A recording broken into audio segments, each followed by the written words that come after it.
Hello friends, today let us talk about Dixon Technologies, one of the most active stocks of 2024. It hit the top Guinness list many a times during this year. And we in this video will try to find out what's so special about this company. Why is it so much in news? Why has the stock price increased so much? Hopefully in this video we'll find out all the reasons behind this. Dixon Technologies is called the Foxconn of India. If you are using an Android phone, there is a very good chance that it was manufactured in one of the factories owned by Dixon. Out of the 150 million smartphones sold in India every year, about 30 to 40 million of these smartphones, especially the Android smartphones, are produced in factories owned by Dixon. A large number of smartphone brands like Xiaomi, Vivo, Motorola, Nothing, Nokia, they all outsource their phone manufacturing to Dixon. Dixon owns about 27 manufacturing plants across India and about 15,000 employees work in these plants. So it's mostly cheap workforce producing mass producing smartphones here in India, just like Foxconn has done it for Apple in China. So not too long ago, Dixon was known as the contract manufacturing go-to firm for most TV brands here in India. They were not into smartphones. They held a market share of 50% in the TV business. 50% of the TVs produced in India were made by Dixon. Later, they branched out to other avenues in electronics manufacturing space, including the smartphones. Because of this, they grew really fast and really big. In the latest quarterly results, 89% of the revenue came not from TVs but from mobiles and EMS division, which manufactures smartphones, feature phones, and also assembles PCBs or printed circuit boards for mobiles, wearables, IT hardware, telecom equipments, and home appliances like washing machines, refrigerators, microwaves, ACs, etc. TVs account for very less revenue for this company now. Less than 6% of the revenue came from TVs in the last quarter. 10 years ago, more than 90% of the revenue came from TVs and 80% from a single customer. So they have come a long way in just about 10 to 12 years now. In fact, just last 5 years has been a remarkable journey for Dixon, where their revenue grew from less than 3,000 crores per year in 2019 to about 17.5 crores in FY24, that is last fiscal, and now they are projecting a revenue of about 40 to 45,000 crores in this fiscal, that is FY25. The profits have seen a 10x jump as well during this 5-year period. Also, if you look at the returns for this stock, you can see that it has given nearly 145% returns in just 1 year. In fact, the 1-year returns were around 190% till Jan 3rd of this year. And since then, we saw some correction in the last 30 days or so. We'll see why this correction happened little later in the video towards the end. So stay tuned till the end of this video. When the Q1 earnings of this fiscal, that is FY25, came out, the price was just around 12,000 and it nearly jumped to nearly 19,000 at the start of Jan 2025 in just about 6 months time frame. The reason for this is simple. If you look at the quarterly results for this company, they doubled their revenue and profits year over year in the June quarter, and their September quarter was even better, where they saw a staggering jump of about 235% in revenue year over year of their mobile and EMS division, and an astounding 82% increase in revenue sequentially, that is quarter to quarter. The profit growth of the mobile and EMS division in the quarter 2 was equally impressive, about 231% year over year and 80% quarter over quarter. So despite the nervousness in the market since the end of September, when the Nifty and Sensex touched their highs and started sliding downwards, the rise in the stock price of Dixon was relentless. Since July and until the Jan, the stock price just kept on rising until we saw the correction in the last 30 days. For those who invested in the last 6 to 8 months or even a year back, their returns have been quite impressive, despite the bear market in the recent 4 to 5 months. So to come back to the revenue, while the FY24 revenue stood at 17,691 crores. The company has guided for a revenue of about 40 to 45,000 crores revenue in FY25, all led by unprecedented growth in their mobiles business, that is the smartphones and feature phones manufacturing business. In fact, the management has said that they expect to grow the company revenue by around 50% every year for next few years, and that's quite remarkable for a company of its size. So how do they hope to achieve this type of growth in the coming years? So let's try to find out if this momentum can be maintained in the coming quarters and coming years as well. The current manufacturing effort where they assemble Android smartphones is expected to grow from the current figures of about 30 to 40 million units per year to nearly 60 million units per year. Obviously, this alone cannot guarantee growth of the kind they are projecting. The plan is to drastically increase the revenue that they get from each phone they manufacture. That is to increase the wallet share or increase the value addition to the smartphones they manufacture. So how does the company plan to achieve this? The company plans to start manufacturing display modules, the screens, the camera modules, the mechanicals, precision components, die cuts for the smartphones they manufacture starting FY26 at their new facility in Noida. This, they say, will increase their wallet share in the smartphone manufacturing from the present figure of about 15 to 16% to nearly 35% in about 2 to 3 years when they succeed in this backward integration effort. The margins are also expected to improve by about 1.2 to 1.5% over the current 3 to 3.5% that they earn from their smartphone assembly effort. In addition to ramping up mobile division, they plan to increase their manufacturing effort in the IT hardware business as well. They currently have orders from 4 big IT hardware vendors, Asus, Acer, Lenovo and HP, for whom they will be manufacturing laptops or notebooks and servers as well. Initially, again, as in the case of their mobile manufacturing, it will all be assembly effort, and later they will get into backward integration as well.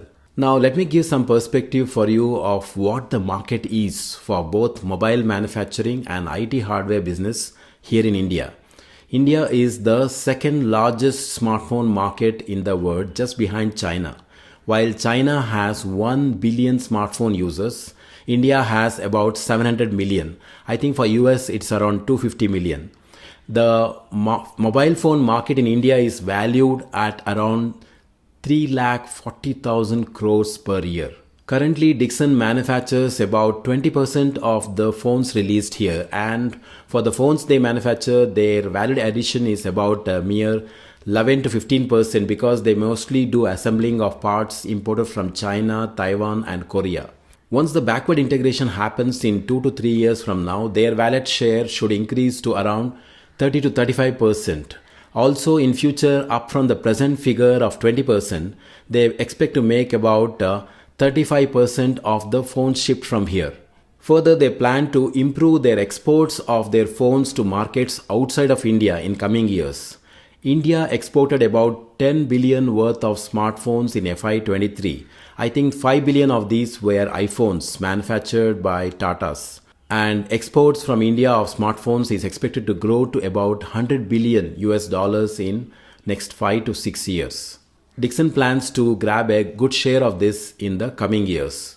So the addressable market for smartphones is not just India, which is of course the second largest market in the world, but also countries outside of India like the US, UK, Europe, Middle East, Africa and South America. And as far as the IT hardware is concerned, the opportunity is quite big here as well. India imports about 1 lakh crore rupees of computer hardware every year. The total addressable market for Dixon is about half its size, which is about 50 to 55,000 crores. Dixon has set up an IT hardware manufacturing plant in Chennai at the cost of 250 crores. This plant is set to become operational by Q4 of this fiscal, which is FY25, and it is expected to start generating about 3,000 to 3,500 crores in the next fiscal, that is in FY26. Total revenue expected from the IT hardware division is around 48,000 crores in the next 6 years. Again, as I said earlier, they already have agreements signed with giants in the IT hardware space like HP, Lenovo, Asus, and Acer. Initially, the margins and wallet share in the IT hardware business will be on the lower side, just like they have currently in the smartphones. But as the backward integration happens, the wallet share and the value addition will keep increasing. In the coming years, they plan to start manufacturing non-semiconductor components of the IT hardware. And I assume exports are a big possibility in the IT hardware space as well. So as I explained earlier, the current manufacturing effort in India of smartphones and IT hardware is limited to just assembling the components, and hence the low value addition and tiny wallet share. This situation is similar to what Maruti faced when they started manufacturing cars here in India in the 1980s. All they did was assembling the parts made abroad when they got started. But slowly but surely they started manufacturing components in-house, and by 1990s Maruti was manufacturing most of the components in-house in their factories. So if you look at the auto industry right now, auto parts manufactured in India are exported to countries all over the world, to the US, Europe. Even manufacturing hubs like the China, Korea and Japan import auto parts from India. So the question is, can this kind of transformation happen with smartphones and IT hardware as well? What happened in the auto industry? Can it happen in smartphones and IT hardware? Maybe. Just a few years ago, India was importing almost 100% of the smartphones. I think around 2010 or so. We were not even assembling things here. Now we manufacture nearly 100% of the smartphones sold here. And we import most of the components required and do the assembling here.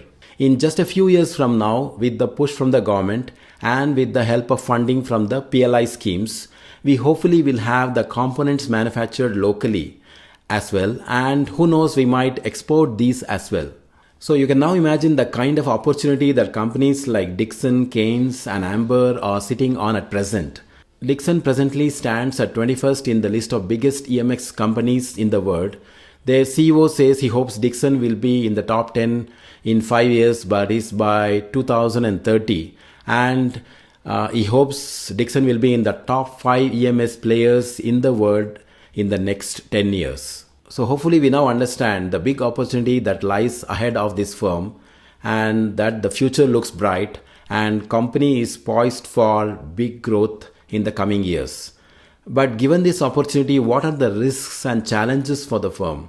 What are some of the worries that I would go through before investing in Dixon? Let's find out. First, the margins are on the lower side. As a mass manufacturer of commodity goods like smartphones and TVs and IT hardware, the EBITDA margin for the company is just about 3.5 to 4%, while the net profit margin is around 2%. For comparison, the second biggest EMS player in India, Keynes, clocks margins of around 14 to 15% with a net profit margin of around 10%.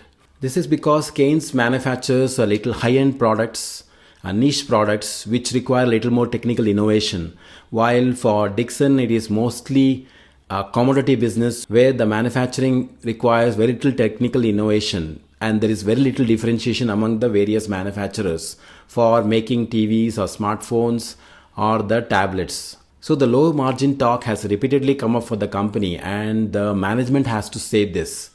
Yes, the margins are low because of the nature of the business, but for these businesses, the capex required is low and the asset turnover is high, resulting in high ROCE and ROE. With increasing share of mobile business, the ROCE for Dixon has improved substantially, and in the last quarter, that is in quarter 3 of fiscal year 2025, ROCE was about 42%, while the ROE was 33.3%, which is quite impressive. The ROCE has gone up from just 30% to 38.9% in just 1 year. The asset turnover is very high with mobiles and IT hardware business, even though the margins are on the lower side, and we can expect about 42 to 44% ROCE on the same in the next 12 to 15 months as guided by the management. With the increased scale in the next few quarters and with backward integration, the company expects a slight margin expansion in the second half of fiscal year 2026. With full ramp up of backward integration efforts, an increase of 1.2 to 1.4% margin expansion is expected in FY27, according to the management. The Dixon management is of the view that market should not look at just the margins but also look at the absolute growth in the EBITDA and profitability, which increases the ROCE for the firm. However, having said this, the recent announcement of the company that they are getting into semiconductor manufacturing has the market worried. Why is that? Dixon had always maintained that their backward integration piece will involve non-semiconductor components. Semiconductor manufacturing, which requires high capex, was left to big Indian players like the Tatas and Adanis. Now Dixon has become a little more ambitious and has announced a partnership with the Chinese firm HKC Global, where they plan to do display fabrication with a heavy investment of nearly 3 billion US dollars or 24,000 crores. That's a lot of money, right? Of course, they expect about 50% of this to be funded by the central government under the Indian Semiconductor Mission or the ISM 2.0 scheme, and about 20% to be funded by the state government where the manufacturing facility will be located. However, still the total investment for Dixon and its partner HKC Global will come to around 800 to 900 million US dollars, which is about 8,000 crores of rupees. Assuming a 50-50 joint venture between HKC Global and Dixon, the investment for Dixon would be around 4,000 crores. This sort of investment is unlike the current assembly of commodity goods they are engaged in, where the margins are low but capex is low as well, and the asset turns are really high, and hence the ROCE is really high. In fact, even after considering the subsidies involved, the investment for display fab business alone is almost 5x the amount of total capex of around 600 to 800 crores that Dixon has guided for the whole of FY25. That is to say, the capex of 4,000 crores, which is a tiny share of the total 24,000 crores of capex that Dixon has set for their display fabrication business, is still about 5 times the 600 to 800 crores of money they spend for their existing business in the whole year. This surprise entry into capex heavy display fab caught the investors off guard, and the stock price was hit, that is during the last 30 days. The other reason why the stock could have seen a correction in the recent 3 to 4 weeks is because of heavy concentration of revenue in the mobiles business. While the mobile revenue grew steadily from past few quarters, last quarter the revenue actually shrunk. That is, the revenue from the mobile and EMS division actually shrunk slightly quarter over quarter from 9,444 crores in quarter 2 to 9,305 crores in quarter 3 of this fiscal. Also, the PLI for mobile manufacturing that the company is part of presently and hence benefits from the same is ending in March 2026. That is a year from now. Many investors are worried that margins can be hurt when the government support is taken away, especially since now India is now comfortably established itself as a leader in this space, in the mobile manufacturing space, and about 100% of the phones sold here are being assembled here. So there is no reason for the government to continue this scheme forever. Dixon is presently part of 5 different PLI schemes. In fact, the mobiles, telecom devices, lighting components, air conditioning components, and the IT PLI 2 scheme. Although support from smartphone assembling can end in a year from now, the company feels their backward integration effort will continue to enjoy government subsidies and support, and that will help improve on their present margins in the next 2 to 3 years. So that's the story on the margin side for Dixon. For someone who is going to invest newly in this stock, the big worry is the valuation. With a PE of 139, isn't Dixon overly valued? That is the common question that crops up in all discussions.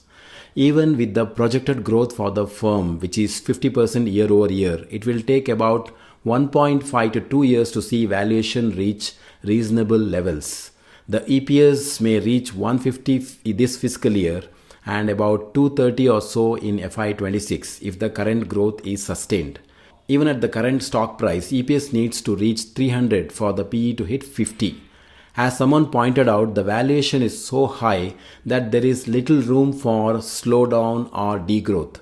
What if the expansion plans get delayed? Market conditions change? Or if competition intensifies? Or if the government funding is stopped or the blockbuster growth seen in the last few quarters slows?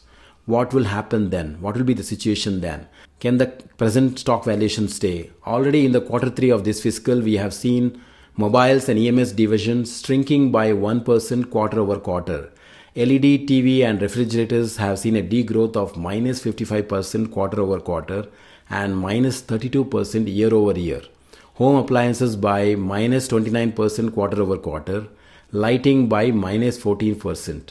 Some of this could be seasonal variations, but still investors need to tread cautiously with high PE, high growth stocks like Dixon. So that's it from my side on Dixon. Before investing, please do your own research. This is not a stock recommendation. This is not a buy or sell recommendation. If you have any questions, feel free to ask me in the comment section below. I'll be happy to answer them. Thanks for watching and have a great day.